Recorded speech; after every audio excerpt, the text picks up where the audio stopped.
We are lighting the candle, a world that works. I'm Bill Carell, and I have with me one of my closest buddyettes, Lisa Sheehan. And guess what? You get to listen to us for the next hour because we are the team today, and I'm looking forward to this. We always have great conversations, when it's just the two of us, and because we're pretty sure nobody else is listening, we can just talk about anything, right? True. Like we always Yeah, do. yeah, we do. So, why do we do this podcast? Because we're now almost 3 years on with this thing, over 150 episodes. We still are interested in people having an experience of having a great life, which means that they're not suffering under disempowerment. And that's where things are bad. And it just seems like how things are. Um, Quite frankly, they're not that way. And you may have a vote on how your life goes if you think it's possible. So, with that in mind, we continue to have conversations on a weekly basis, sometimes a couple weeks in between, whatever. But the point is that our speaking with each other is intended for you, our listeners, to get something valuable out of it. And I think we kind of feel like, right, Lisa, if we get some value out of it, we're pretty sure other people will too. Definitely. So, with that in mind, simply because it's just the two of us, maybe we'll just do a little bit of a look back. I was thinking about it before we got on today, and I had a really great conversation earlier with our producer, Eric. And I'm kind of curious, when you think back to how we started our first conversations, what we were talking about, who we had on the team, because we went through a little bit of a transformation at the beginning with the four folks that we started with. Two of them kind of dropped out, and then we picked up Ken, and then we picked up later on Jan Jeremias. But when we first started talking, do you remember what it was about what we talked about before we started the podcast that got you interested in doing it? I'm trying to remember if you even did you have the title even then? I don't think you did. So No. we were just interested in having a conversation on a podcast because they were so um the in thing to do all of a sudden. It was to create or listen to podcasts and to be part of that being able to reach that many, a variety of people without podcasts are like because they're like silos. You don't have to tune into something. You don't have to do anything. So people can pick and choose precisely what they want to listen to. So probably this is probably how you end up with the title itself. I'm thinking about it, but we had met at a networking group and then expanded from there. So, and you knew because of the magazine, which was that I used to run, which is empowering people and inspiring community, that my mindset was in that same as I think your business has always been. So to have a conversation with different voices, but the same theme, I think is what you presented somewhat like. Yeah, and I think I was also operating from a position of a little bit of naivete, uh, which also can be called "don't know your ash from a hole in the ground" disease. And I was kind of in the middle of COVID starting up and things going so crazy for the first 4 months of COVID. And then we had all kinds of stuff on cable news about protests and fires and stuff and stuff. And I just really thought to myself, the whole world can't be like that. I mean, what if it's not? What if most people are just going through their day trying to figure out what the right thing to do to stay alive is, and take care of their family and continue to make enough money to pay their bills and what have you, because we were basically in lockdown, pretty early on. And so when I thought about having the conversation, it was because there was a group of people individually. We had great conversations on the phone or great conversations in Zoom meetings or what have you. Um, and I just really thought it would be cool, to get together and hang out with some of you a few times a month and do it on a scheduled basis. So what you said about that was really cool. I can say there was a bit of a question in my mind about what was podcasting and how to do it, and that's where Eric came in. He kind of demystified that whole thing, and he said, "Look, here's what I need you to do. I need you to record, get some sound and some images on tape, and send it to me, and I'll produce it, and we'll call it a podcast." And so anywhere along the way, if I had any questions, I would go to him because I don't know how many he's got going right now, but it's got to be at least 7 to 10.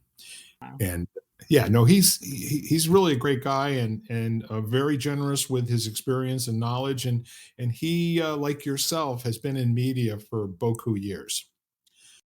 Um, Probably different ends because I think you've been more from the advertising and getting folks into time slots, and on the production side from more from printed materials, right? And you also have done your podcast, um, which was fantastic. I enjoyed that immensely, had a ball. So I think really 3 years has gone by, and now what? Well, that was the because, and it wasn't that long ago too. I think that you were picking a word or two, and either the difference or the similarities between, we'd look up definitions and see how we each felt about that word or words. Yeah. That it usually usually led to a different, down a path that we had no intention or had no knowledge or whatever, or inkling that it would go that way. Which is kind of a neat thing. I mean, when you Mhm. stop and think about how TNT was discovered, or Lexan for that matter, or all of the really breakthrough things that most of them have been by accident. You're trying to do one experiment with a certain set of controls on it, and then all of a sudden something else happens entirely. And I think we've had um, good raw material in terms of the participants and backgrounds and knowledgeability. Very smart people that have been hanging around here.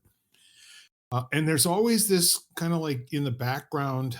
Uh, Most podcasts these days are in one of three areas. I'm going to say, although there's probably a few 100,000 podcasts out there now, but you've got the ones that have to do with self help and consciousness raising. Then you have the ones that are um, political, shall we say, and they're not strictly political. Political. Some of them have to do with social commentary, and then the last ones are really subject intensive. So, for instance, if people are interested in yoga, then there's a whole genre of yoga podcasts. If they're interested in education, then there's like all of that. And I think in our conversations, we've been pretty careful to steer clear from most current events and anything that sounded like it was politically charged, simply because why did we start the podcast in the first place? Because we had really strong, polar opposite opinions by different people. I had them in my life. I mean, even, my spouse, who I've been married to for over 40 years, thinks very differently than I do about what goes on in our country and how we're behaving in the world and that. And that's really cool because I would say before 3 years ago, we were completely tolerant of each other's point of view, but it Mm. seemed like something had occurred in the previous 4 or 5 years, so that it just got harder and harder to have good quality conversations. There wasn't a willingness, to give and take in terms of opinions and ideas, right? Have you found that with some of your friends? Well, I think because it's over the past, especially since COVID, there's constantly a situation in the world going on that, on the surface or and even digging deep into it is completely negative and brings people down. And we haven't had a moment where everybody's just being free and light and the world is fine, so and even recently, I and I would tell people I did not even know what political party people belonged to. I didn't really care. I, quite frankly, Exactly. wasn't even sure what each party stood for, to be quite honest with you. The models that they were trying to follow through the centuries or since they were formed. I wasn't even completely knowledgeable on that. So, and now I seem to know everybody's, or there's a hint, or they give me a word or two, and I can tell, you know, Code. which side you're on, kind of thing. But, and well, me too. I don't tend to travel in those conversations because I don't think they lead anywhere. And even currently, I was set, people are, with the wars and things that are going on, and to just be angry or sad or throw your arms up in the air or, you know, whatever, however you're feeling about it, I because I've also come to the point where I'm looking at every side, I think, more than I used to. So, in fact, I went to, a church service, and it was Messianic Jewish, and at the right after the attacks in Israel, so they handed out Israeli flags, little mini Israeli flags as we were leaving. And I thought that was kind of cool. But then I was driving with my little Israeli flag and I'm thinking, but what about the people in Pakistan? You know, uh, why am I just picking a side? You mean Palestine? I mean, but yeah, Palestine, sorry. Yeah, Palestine. Yep. So I was like, why am I picking a side? And I didn't want, so I want to be in the middle. And then I'm thinking how fortunate we are to be where we live, and that the best thing we could do is to be appreciative of where we live, how fortunate we are, and try to bring peace inside your own being, which is what I think our podcast is trying to do all the time anyhow. Yeah. To come to center and really live the way that we're able to live because we're so fortunate, and be really aware of that whole situation, that I am not worried about bombs going off, and I am not worried about who's gonna be kidnapped or who's gonna be taken as hostage and that kind of thing. Yeah. It- we've been there, haven't we? I don't Mm, know about you. When I was a kid, I had three things in my life that I was pretty sure I wasn't going to make it to probably 50 years old. So, number one was Russians were going to blow us up.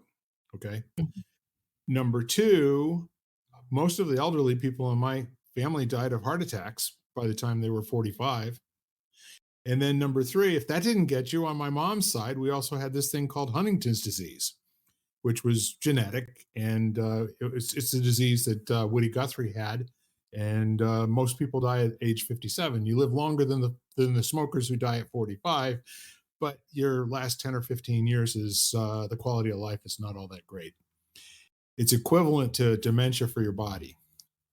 Things start to break down. Mind is still working and functioning perfectly. Nothing missing there. Your vocal cords become very tight. Your voice goes up an octave, then another octave. And so every time you speak, it starts to be real squeaky and everything. So I watched my grandmother and an aunt and an uncle go through their final days with that. So all of that said, as a sixth grader, you know, in 1966, having lived through the Kennedy assassination, etc., I wasn't really too worried about, becoming an old man, especially an old man with a 15-inch beard. I really didn't worry about that because, we really did try to live a lot in our 20s and 30s. And then we found out that my mother didn't have Huntington's disease, so that was cool. And then we all stopped smoking, and then, funny enough, that helps you live longer. And the Russians kind of disbanded, in the 90s, and that was real cool. So all three of my imminent threats had gone away.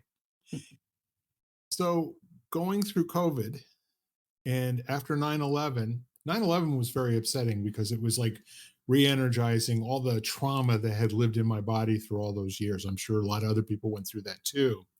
It was way different, but more of the same.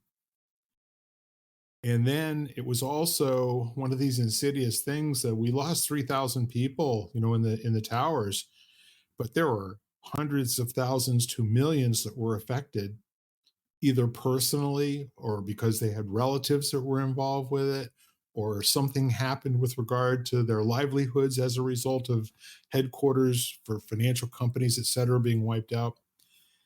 And in our time, that's really the only time since Pearl Harbor that we've had anything like that that's ever happened on our native soil. So now it's later. We're over 20 years later. And Lisa, I don't think most of the people that I talk to these days that are under the age of 50 really have any kind of an idea that something like that is potentially possible in our country. So it's not a topic of conversation like it might have been from 2002 to say 2010. All the conversation about the rights that we were giving up, Patriot Act and all the rest of that good stuff that was for our own good. So I think the neat part of all of that is that kind of comes and goes for me in terms of things that I'm concerned about, like an undistinguished, there's something wrong around here in a big way. And I found that being a little bit energized, when Russia invaded Ukraine a year and a half ago. And probably because I know, upwards of 100, 150 Ukrainians here in the United States. They're all in the Connecticut area, networking friends. And I've been to, different Ukrainian church fundraisers and what have you. And so, yeah, there was a little bit of, I get it. And then now with what's going on in Israel, I don't think 5 years ago any of us would have really predicted that either of these two events were a possibility. They always were, but I mean, seriously, if you think back, are these two things that you would have ever believed that in our day and age that two countries would do to another country? Oh, I think it's always back there. I mean, especially and I love to read historical fiction, so, you constantly read about, like, just the how lucky we are just to be not geographically near anybody else, which True. is why it was so hard for us to enter some of the wars because there wasn't that imminent threat because unless Canada turned on us, there wasn't gonna be any, or Mexico for that matter, but, um, there wasn't any imminent threat at the beginning, but, a lot of these other countries, there seems to be, it's always power and land, so they want what they don't have, and I think that's a constant struggle in a lot of these countries. Yeah. So I'm always thinking that that could pop up any moment, to tell you the truth. Well, I think you're more sensitive to that than I have been. Let's put it that way. It wasn't really on my radar as like, sure, our government is telling us that there are bad people in the world that they're protecting us from. But, this is kind of the first time in my lifetime that bad people would be willing to do what they're doing. So I had the opposite, like, so longevity runs in my family, so I've always been like, "I'm gonna be here forever," so I was kind of like, "Well, these things might affect me," or, I don't want my country threatened in any way, and of course, that happens every so often. You don't know what the final outcome is, not that you ever know the final outcome is gonna be, but there's and 9/11 was a good example, COVID itself was a good example. We don't know, what tomorrow may bring. And then, like you said, then you figure out that you want to live healthy, and then they figure out all the health standards change that smoking is indeed bad for you and not what doctors recommend, and pollution is not a good thing, and single-use plastic is kind of like what we shouldn't be doing, and I mean, it changes all the time, and you just gotta try to keep up and try to make yourself a better person, and I think that goes back to, like, trying to bring peace into your own being so that you could, like, energetically project that beyond you, and then if you want to step up and do something, well, then by God, do it. I like that. I really like the whole philosophy of make your bed, clean your room, then worry about world affairs. That's a lot of spiders.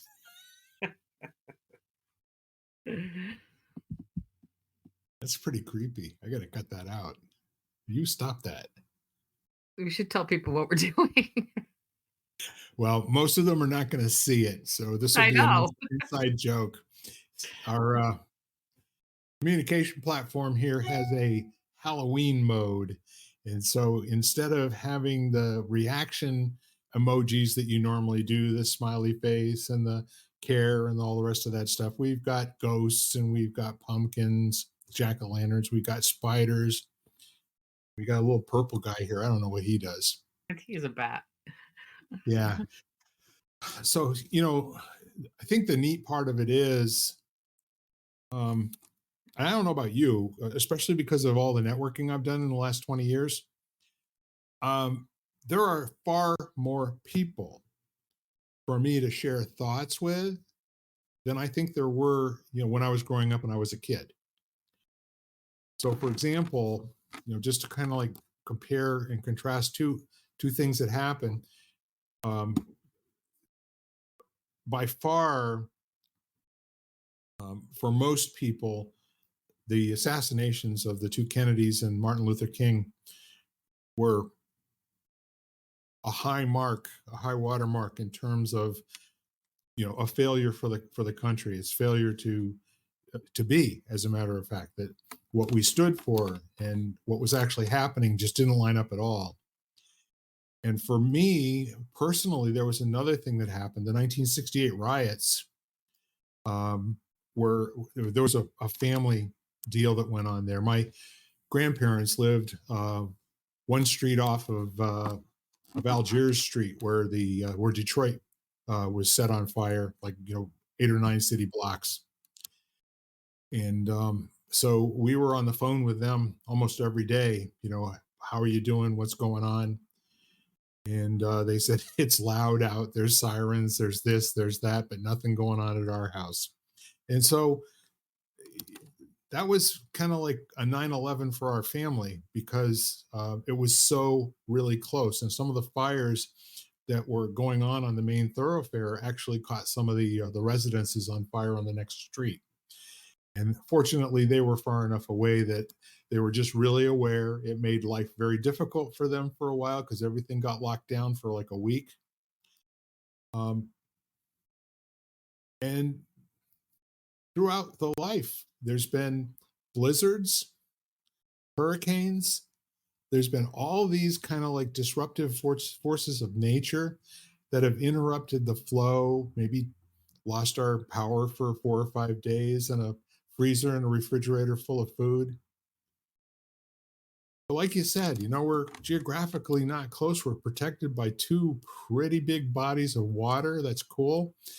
And I don't think 16 or 20 million Canadians or 40 million Mexicans are going to take a run at us anytime soon, other than how they're doing it now, which is, it is Sure. what it is, right? Yeah.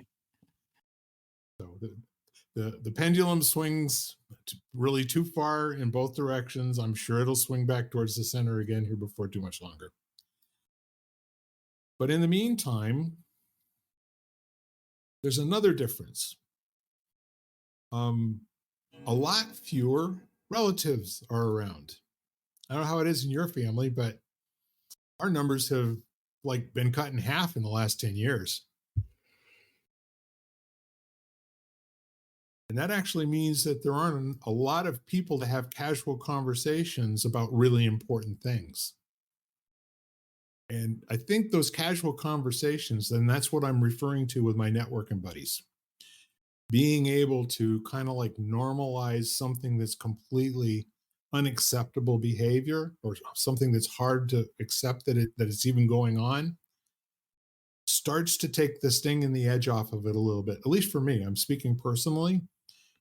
And I think it's a good thing for people to do to get out and kind of share their thoughts and emotions and everything about whatever it is that's going on that they're finding upsetting. First of all, just to get the language, like to be able to get it out of you and put it into words and have somebody else listen and say, yeah, I get it.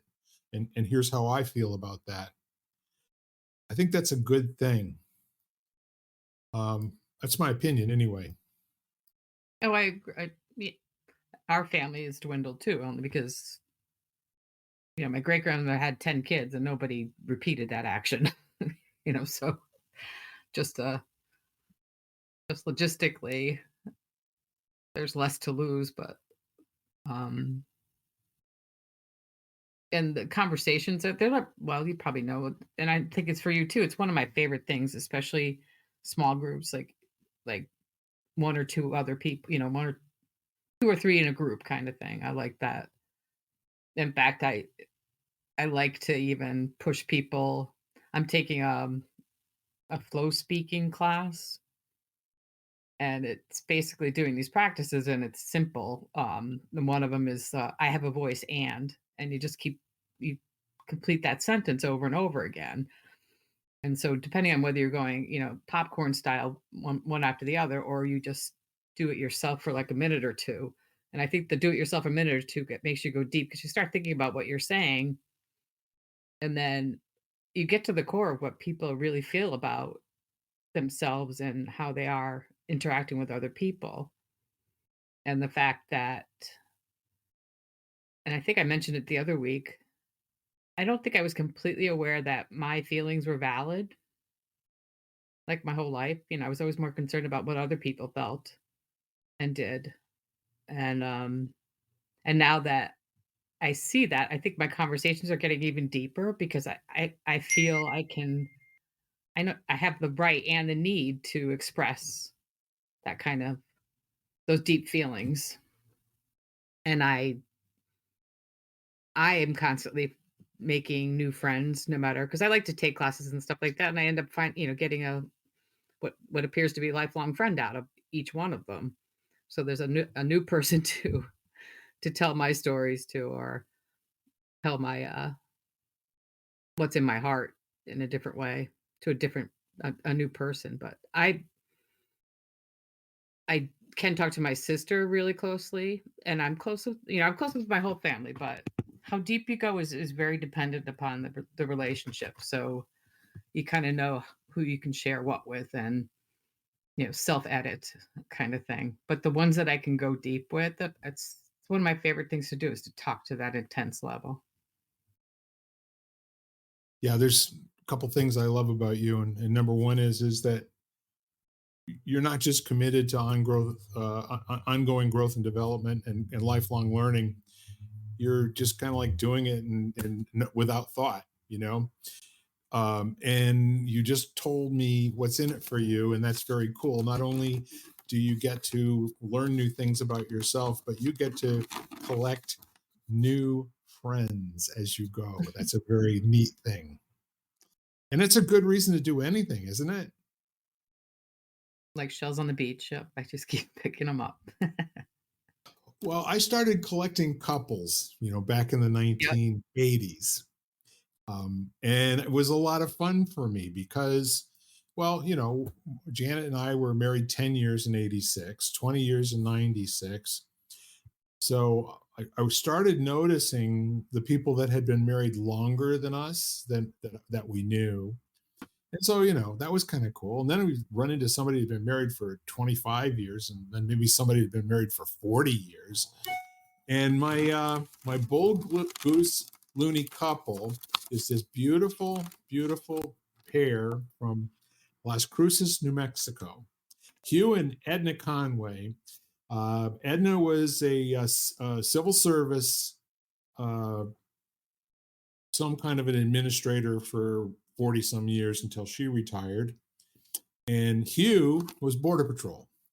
Mm. Very, very proud of himself, So both of them had government pensions and they were doing well, and all the rest of this stuff. They were both like in their 80s when I met them.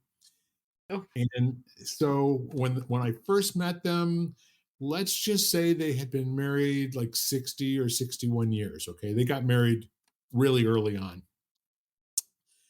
And when they passed, Hugh passed when he was 96, if I remember correctly. Edna passed 2 years later, but of course, she was always older than him. I think she was a year and a half older because I think she got to 99 years old. So, if you do the math there, they were married for, 75 years, 76 years, whatever that was. That's kind of cool. very cool. Yeah. And here's the neat thing, they were still getting to know each other. Hmm. Because things and people change. And it was Funny. always I just go ahead. want to, my neighbors, they live together 24/7, and for the most part, especially since COVID, they both were living at home. They were together 24/7, and they have a dog. So I would see them walking and they're talking and talking and talking. And I'm like thinking to myself, they live with each other 24/7 and they still have things to talk about when they're out walking a dog. And she thought that was hysterical when I told her about that and how cool that was for me to even bring it up to her, Yeah. So I thought that was interesting. Well, see, that's also another thing too, is that folks almost always have something in their relationship that kind of binds them together. You know what I mean? Hmm. And for some people, it's their faith in their church and all that sort of thing in their church community and what have you. For other people, it might be a dog or dogs, a series of dogs. But here's the really cool thing about Hugh and Edna. Okay. Um, they both retired when they were 55 years old. Wow. They lived together every single day. I mean, of course, they both had volunteer work that they did. They were both active in their church, all that kind of good stuff. But they actually were retired and married together for as long as they worked, longer, actually. Right. I know. That's cool. I always thought it was an interesting test because so my mom and dad got divorced the same year that Janet and I got married in 1976. So we kind of learned that the till death do us part wasn't really binding for a lot of people, that they said it, but at some point it kind of like the juice ran out. Okay. And so the neat part of it was in terms of behind the collecting couples, and I had a list. I used to have a Franklin planner, and in the back of it, it had all of these famous sayings, from Will Rogers and Ben Franklin and all that other stuff, Mother Teresa. And then I had a page with a little tab on it, my couples. And I had like 5 pages of people that have been married for at least 35 years because I thought that was kind of cool. And it was, we hadn't been married 35 years yet. So I was kind of interested in what was it in these couples' lives that when most other people, like half of couples were getting divorced from their first spouse, and that the statistics went on to where it was 3/4 of people that got married wound up being divorced sometime in the first 15 years. And there was another alarming statistic for me, and that was that of the people that get divorced, they average a total of 3 spouses in their lifetime. Wow. And so I don't know where I got this. It wasn't the internet because we didn't have it back then. It was in the 90s when I came up with this statistic. So I defy you to prove me wrong. Uh, Mhm. and it doesn't matter. But the point is there's something that goes on between some people. and I still don't know what it is. I mean, I still can't articulate it in language at this point. But it's almost like, being in a relationship, um, where the relationship is bigger than the two individuals, if you will. And so, like, we've been married for 47 years. Got three more to get to 50. Um,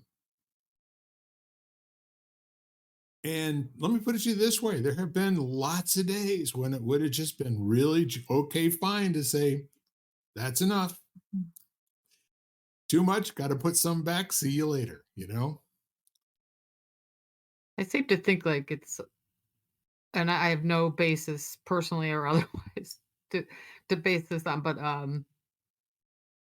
couples that have each other's back, like no matter what, Yeah, seems to be a a a good glue. Let's put it that way. It's harder to pull them apart because no matter what, and I see it with my sister kind of thing. Like, I don't know how she lives with my brother-in-law sometimes, but she does, and she will have his back, even if other people are putting him down or whatever, ultimately she'll stand behind him and he for her too. So I love what you're saying there because honest, it's sometimes a complete mystery what two people see in each other. You know what I mean? They can be so different, and yet it seems to work somehow. Mhm. And that's, I guess, one of the fun things about life is that sometimes it just doesn't matter how it's working. The important thing is that it is. Right. Yeah, you spend too much time looking into it and trying to figure out what it is, you'll never get there. No, make it worse. Well, every time you get to the point, I think this is what's going on. No, that's not it. Yeah. It's just not that. Okay. Well, that's life in general, I think. It's like, oh, True story. yeah, I know. Now that's not completely true. I mean, that I well, we've talked about this too. It's like question everything and approach everything with curiosity because I'm so amazed at things that I thought were true for myself and ended up not being such. It's like try everything, be curious about everything, ask questions about everything. Never think it's going to be that way forever kind of thing. And Right. that goes for the relationships too. Well, a really, really smart man once said that truly intelligent people are both tolerant and skeptical. And I love that. And the skepticism isn't about, naysaying facts. It's more about thinking that they know anything that's useful until they've actually investigated fully and brought, really critical thinking to bear. And I like that. I really think that's a cool thing. I think that, and I'm sure I'm guilty of it too. So I'm really not casting stones at anyone else. I'm basically saying there are times in life when you think things are going well and you feel like you got it figured out. And then all of a sudden, you think you're an authority and you can say things that matter to people. And no, I think you're just full of crap. Yeah, there could be something the simpler too. But what about and you go, oh, I never thought of that. Never Never mind. mind. Ignorance is bliss, and I refuse to be made unhappy. It's it's Well, for just some one of reason those. before we started, I was looking at like I save quote I call everything quotes that I like, so they're not necessarily quotes, but they could be poems, it could be anything. So I said, I bet you something that I bring up will be good for the podcast. So I didn't know if you wanted to hear it Oh, always. because I I think only it, I only show up here to listen to you, my friend. but because it's kind of like it's a simpler way to put to be at peace kind of thing. Yeah. So the poem is called "I Want to Be Unproductive."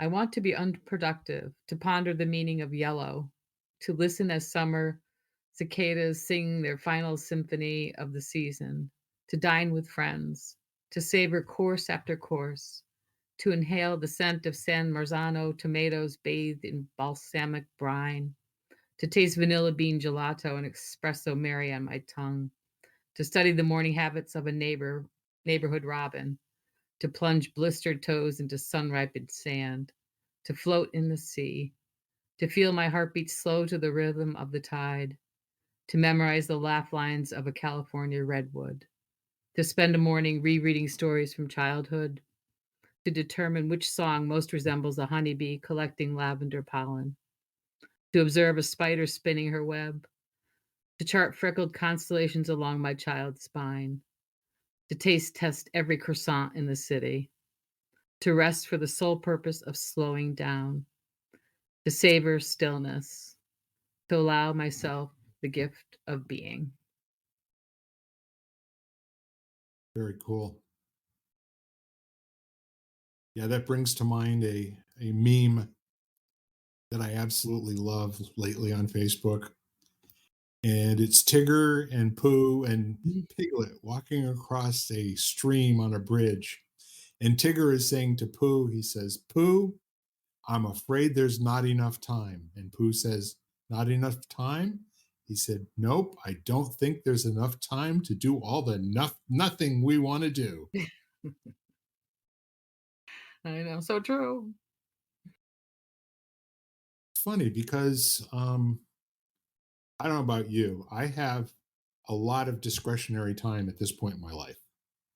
I mean, there'll be times that come and it's going to get crazy, and I won't be able to like see myself coming and going sometimes.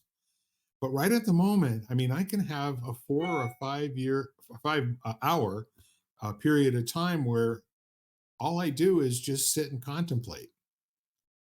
I sit and think about something until it makes no sense. I like to do that. I used to do it with words. Mhm. Like sometimes you just take a simple word like giraffe.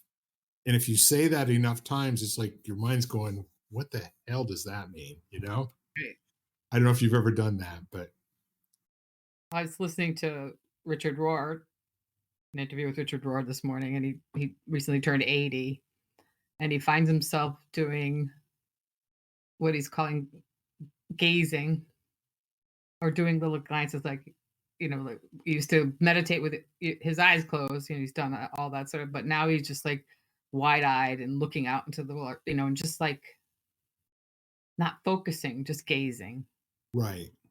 and seeing things from that perspective. And that's how he spends a lot of his free time now. He's in bliss. It's nice work if you can get it. Yep. Yep. So it's kind of an interesting thing while you're talking about that. I'm actually recalling when I was going to the University of Colorado as a freshman, and I had some free time then too. And I used to sometimes mid morning because I'd have an 8 o'clock class, and I'd get back from that if I went. And then I'd sit in my room or with the windows covered, and the black light on, and my you know black light posters on, and all that good stuff. And I would just sit there, and I would like ponder different things. And I was reading a book about. I started off with transcendental meditation because I guess in 1972 all my friends were doing it, and then there was this thing called it's not mental teleportation, but it's where you actually astral projection. Okay, Hmm. do you remember? Are you familiar with that Yes. terminology, astral projection? Yes. So the mechanics of it were to close my eyes and sit quietly until I could envision a very, very small window in my mind with nothing else around it, and be able to picture this window and be able to see all the details of it in terms of how it slid up and down, in the guides, and what the mechanical latch looked like and all the rest of that. And then I in my mind's eye, then I could actually open the window and push all of it up into the top, and then I could crawl out this window. and then I could actually project myself beyond that window into space. And I did this, I don't know how many times, but I finally got to the point where I believe I was hovering over my body and I was looking down at myself. And there was like this silver line that was tethering me, to my physical body. And I wasn't taking any drugs. I wasn't smoking any pot or doing anything like that. This was just a discipline. And it took me at least 15 or 18 times before it actually worked. And so I got, a little bit higher and I could actually feel myself going through the floor, to the next uh, room above me. And I'm looking down at myself. I can still see myself. And all of a sudden I panicked. I just had Mhm. this feeling that if that line got cut, I would be separated from my body from now on. And so I got myself back into my body and woke up. I never did it again. I think that's what a lot of people's experience was with that. I never talked to anybody who had tried it. Okay, none of my friends did. I read about it, in a book that was about transcendental meditation. Oh, by the way, there's this thing called astral projection too, where you can actually fly around and go look and see things that are nowhere near where you are. They can be anywhere in space and time. And I thought to myself, yeah, right. Okay, I'm an idiot. I'll give it a shot. It was really kind of strange, and no, I scared the what out of myself, and that was it. Done. That's probably why it never really took off. No, no, no pun intended. I like the pun. It's a good one, an intelligent pun. So we had time back in those days. We didn't have world problems that really lived at the foot of our bed the way we kind of do right now with TV 24/7 and all the internet stuff and people that are clamoring for our time and just getting random, "Hi, how are you doing? Is this Emily?" On my texts. It's like, what? So Yeah. these are, you know what that's all about, right? A little con game to try to gain a little bit of information and see if we can get them to send them some money or whatever. We didn't have that. Mm-mm. And I'm really kind of wondering, a lot of what I'm looking into and what I'm spending my time investigating is what do I need to pass on to my grandchildren Mm. and how can I best do that? Because there's two sides to it. Number one is making somebody aware that there's danger in the world can also make them afraid. Mhm. And I don't know about you, I'm not interested in anybody living afraid. No. That's no existence. However, being prepared is a different story. I What we're like to talking think of aware of your surroundings. Be aware of your surroundings is one of the exactly. things I go by. Yeah. Yeah. And at the same time, I love listening to smart people talk. I kind of don't care, where they're coming from. And what I usually find is the longer they talk, like you said, they start to reveal the code words Mhm. of what side they're on. While there's, the first 20 minutes of the TED talk is nothing going on except for this is really cool information. And then all of a sudden they slip in something about Donald Trump and I go, what the what?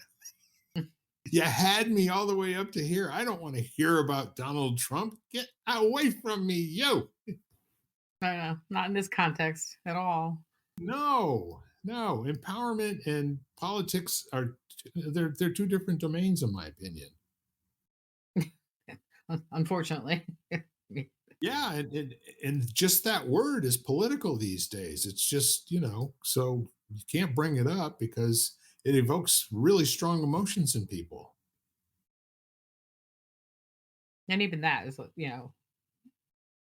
is too much. It's getting to be too much. It's Agreed.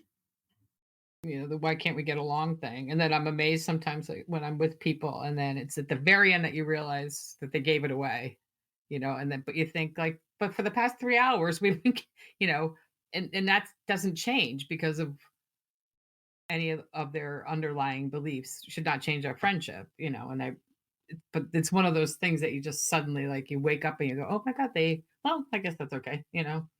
We can still be friends." Do you know that that never was a consideration, more than even 10 years ago? It was like, you say what you say, I'll say what I say, we'll go home, and nobody even remembers. We Well, don't care. the topic would never come up, kind or hints to such things. I don't know. It's just weird because, like I said, it was all COVID driven. I think, at least from my that was the time frame. At least I don't know if COVID didn't cause it, but it was a direct result. Well, you had a perfect storm Yeah. of, and you didn't necessarily have to get COVID, any illness when you're all by yourself and locked down in your home, can't really go anywhere, do anything. It's kind of tough to baby yourself and take care of yourself. Um, and then on top of that, to only have like the television or the computer to interact with the outside world. There wasn't a hell of a lot of hugging going on with anybody other than my wife during that period of time. We didn't get to see family, really. Right. So I think everyone got conditioned to be changed, and conditioned to, in some cases, maybe have more of a hair trigger, in some areas, and probably thicker skin in others. You sometimes can get a really good skill while you're getting something else that's a weakness. Well, I think it kind of like for I'm thinking of like exposing my underbelly. Like I discovered deep wounds in myself too, like, or unknowings, as I like to as I think about them. Like, I did not know that I was part of systemic anything. I wasn't aware of it. I should have been, but when it comes slapping you in the face because of what's going on in the world, it's like every day discovering something new that you're like exasperated over or heartbroken about, or you know, I don't even like that part of me, kind of thing, and discovering and then trying to heal that too. So that goes back down to like bringing peace to yourself too, because there's all those things that you have to consider when you're even Well, trying to yeah, bring yourself together. yes, and I'm going to suggest to you that you really put your elbows down on, and rest your chin on validating that it's okay. Oh, yeah. You know But what I'm even that saying? took a while. Even that takes something too, to realize that it's all okay, that it's all part of it, that kind of thing. Well, see, the other part of it is that there's been an overt, um, set of actions to upset people about something that they necessarily don't necessarily even have any part in. Right. And it's easy to take it on like somebody else is telling you the truth. But if you stop and think about it, when I was in school, when some of the things that are being said these days about groups of people were said back in those days, my dad would go, "Those are toilet stories. What are you talking about? There's no truth to that. That's made up, whatever, whatever, between third graders. So don't worry about it. Give it up. It's okay." Well, how much little truth is out there, like, for me to so it takes a lot of self-investigation to figure out what your truths are even. And you know what? If you haven't done the work before, it's a good call to action to do the work now, Right. Right. because you're the guardian of your own space and well-being. And it's easy, and I don't know, I found this more when I was younger, but it's easy to kind of like take on as something being true when somebody called me a name, Right. and not so much anymore. It's kind of like, no, I'm good. I kind of know who I am these days. I'm going to listen to what you have to say, and I'm going to take it on board. I'll look, okay?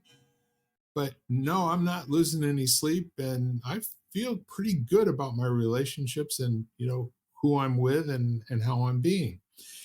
And that's kind of how I've raised my girls too.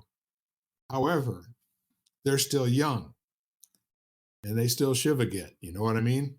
When Mhm. somebody calls them a name, they Mhm. both, yeah, they both are very, um, they're both very authentic people. And at the same time, I mean, they'll tell you, Lisa, things you don't want to hear because they think A, it's the truth, and B, you need to know. Okay. But that being said, they kind of give the same kind of credibility to other people that they don't know that well. Mhm. And they take it on board and they really, sometimes can lose sleep over it. And that's what I'm talking about. I think somebody like you and me, we've done the work, we're doing the work. And if you stop doing the work, you become susceptible again. Yeah. It makes sense? Yeah, and that's why I think one of the less or the like boundaries are something that I'm really interested in and how people set them up and maintain them and things like that because I we weren't brought up with them being a possible, friend to you kind of thing. There was, boundaries were like just walls you put up and let nobody in, but come to find out that they're actually very healthy so that everybody and including yourself know where you stand kind of thing. Yeah. That's a great topic. I've got Mhm. my whole dissertation on boundaries, and it's a little bit like triggering. The word Mhm. triggering and boundaries, people kind of collapse those two things. Like listening to a college student say to a room full of people going, "You all are triggering me." It's like, so How is that possible? get a spine. What's wrong with you? No, they don't do that. It's a technique for for getting attention, and that's the other thing about boundaries. Boundaries are personal for yourself. You don't have Mm, to like call out other people if they're crossing your boundary. You can pick your toys up and go home and play somewhere else. You know what I mean? Quietly, yeah. without incident, no gunshot shots or anything of that Great. nature. Yeah. Yeah. I know. But in the meantime, what's really interesting is conversational friendships. And the notion that you brought up earlier is one that I really ascribe to as well. There's a definition of friendship, and these are, a lot of different ways to name things, but one of the definitions of friendship is that people that you share likes and dislikes with. Mhm. And there's one guy who basically said that most friendships start out by having common complaints. Mhm. And if it's a good friendship, it'll turn into sharing what you like as well. But Mm. mostly there's something wrong around here, and that's kind of like the natural state for people is Yeah. looking for who shot John and what's going on and all the rest of that good stuff. Nothing unites like a common enemy. Right, even when you can't see. Mhm. Gotta say it's out there somewhere. Yeah. Yeah, it's always out there. So what else is up for you? So you're doing, this pretty interesting way of speaking, that each sentence ends with "and," so you can keep going. Mhm. And what else are you playing with these days? I'm still doing practical philosophy, so they have certain levels, and I'm in level 4 now. So that's, presence of mind is the subtitle for this level.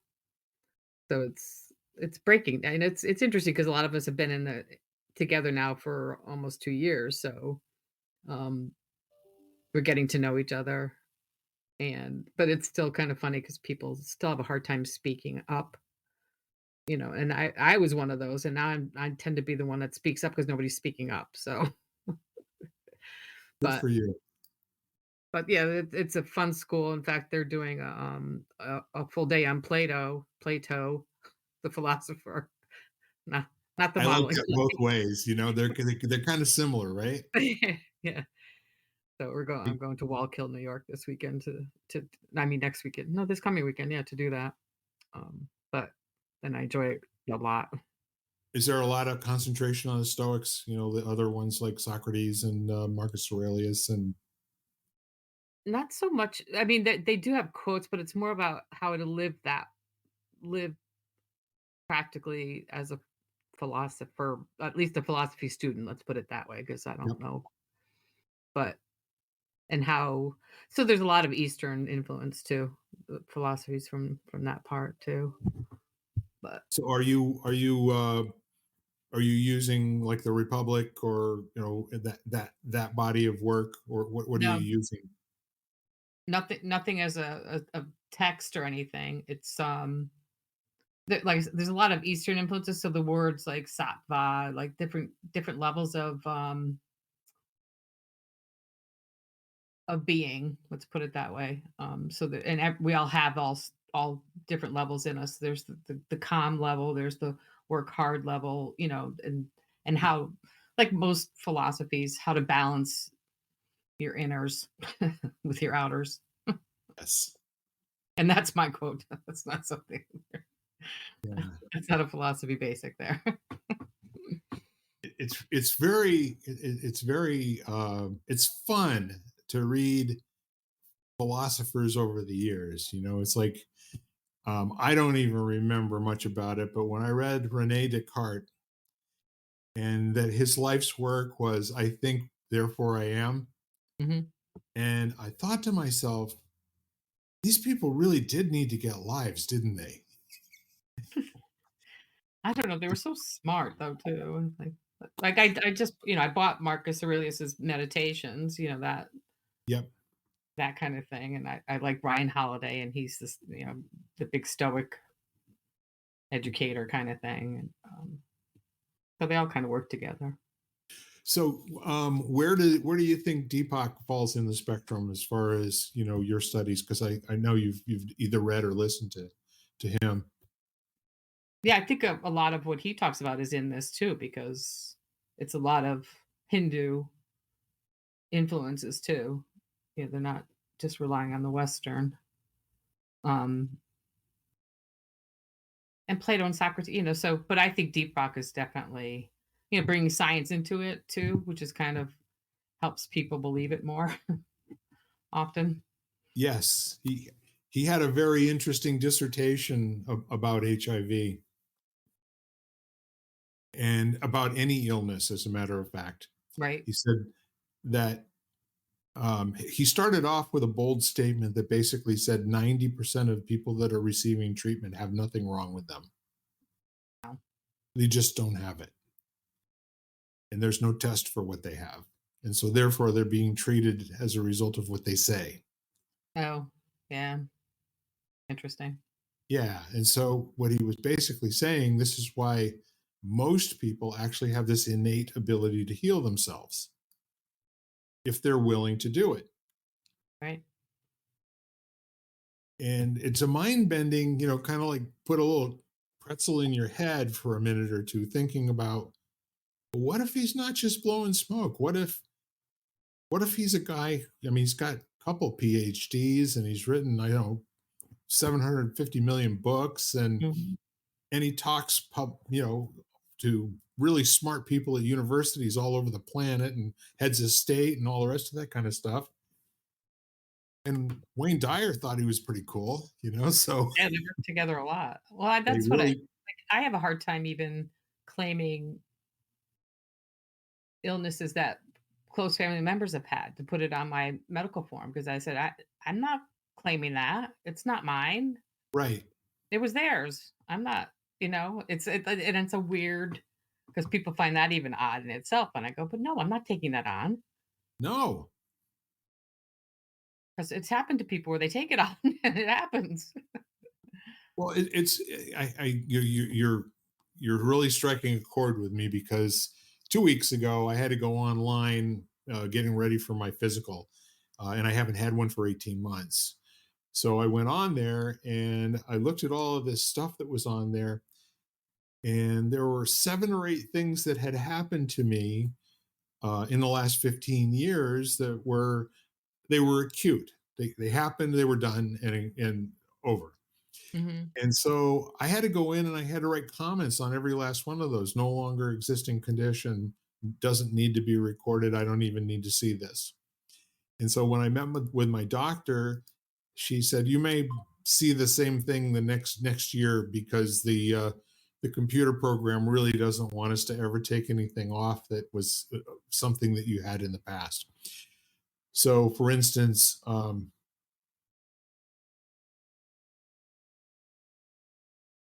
I go to the doctor's office, and on this particular blood pressure machine, I always test high. Hmm. I walk in, I sit down, the damn thing reads 175 over 90. And I go, it's wrong. And then they go, well, okay. And I said, well, test me again before I leave. And they do. And then it says 152 over 83. And I go, it's wrong. My blood pressure is 130 to 137 over 80 to 83. And they go, well, how do you know? I said, because I've been testing for 20 years and it's never varied. My cholesterol never varies. All these different things. Oh, and you're pre diabetic. I am not pre diabetic. Okay. I'm testing, you know, low for hemoglobin and I'm testing high for sugar right now. That has more to do with diet than anything else. So, to humor my doctor this time, she had me go out and purchase a blood pressure machine. So I am faithfully taking my blood pressure. I've been doing it for 10 days now, 3 times a day. And every once in a while, I'll go around and I'll try to get myself worked up. So my blood pressure's got to be high. I'll watch some Trump. And then I sit down here, on that occasion, it was 150, over 73. But it's been running in the 130s, a little flyer every once in a while, 142 or something like that. And I hold it up. It speaks it out loud, and I hold it up for my wife to hear. And she goes, "Yeah, you got a real blood pressure problem there. 134 over 68. I mean, really?" So I'm on no medications. And whenever they want to give me a medication, I go, let's come back and take a look at it in a month, Hmm. which is what I'm going to do. Because Yep. it's quite possible that the night before I went in for my physical, I may have had like 3 cocktails, and alcohol will actually drive your blood pressure up too. Right. So, all of that said, I'm with you. I'm not going to claim something that potentially was wrong, will be wrong in the future. No, I'm doing fine. Thank you. Hmm. Vitamins, an Yeah. occasional ibuprofen. Exactly. Me too. Well, with that said, we have consumed another hour, just like Click and Clack the Tappet Brothers. Another hour of your life that you will never get back. But I don't know about you. I enjoy speaking with you. Oh no, we always have a good time. We do. We do. This is true. So any parting words or thoughts for folks?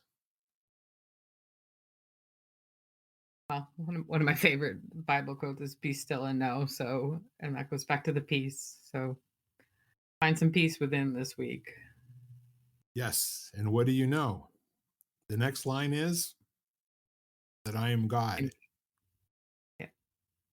and you're not. And that should bring you a lot of comfort. We're all God. Yeah, I love it. So it's been a pleasure. Um, Before we sign off, I'm going to invite you all, and I'm going to actually make it a demand this week because we're in the Halloween season, for crying out loud. Call somebody and trick or treat with them on the phone, in a text, in an email. Go see them in person and just let them know that because of them, your life works and you're really glad they're here. You can say I love you if it's true, okay? And I say I love you a lot, don't I, Lisa? Yes, you do. because it is true. I love everyone. Oh, there's a lot of people I haven't met yet, but I love them already. With all that said, we are lighting the candle, a world that works. Have an amazing week, and we'll speak to you real soon. Bye for now. Have a good week. You've been listening to Lighting the Candle, a world that works, part of the Exvadio Podcast Network. You can catch us each week, as well as the rest of the network, at exvadio.com/podcasts, as well as the Apple Podcasts app, Google Podcasts, Spotify, iHeartRadio, Stitcher, Audible, Amazon Music, and wherever you find podcasts.